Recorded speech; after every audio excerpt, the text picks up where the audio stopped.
श्रियकान्ताय कल्याणनिधये निधयेत्तिनाम् श्रीवेङ्कटनिवासाय श्रीनिवासाय मङ्गलम् लक्ष्मी सविभ्रमालोकसुभ्रूविभ्रमचक्षुषे चक्षुषे सर्वलोकानां वेङ्कटेशाय मङ्गलम्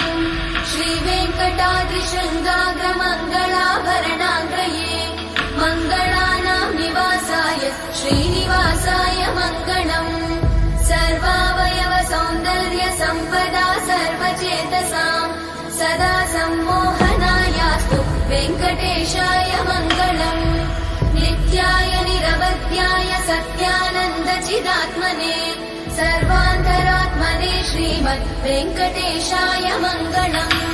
स्वतः सर्वविदे सर्वशक्तये सर्वशेषिने सुलभाय सुशीलाय वेङ्कटेशाय मङ्गलम्।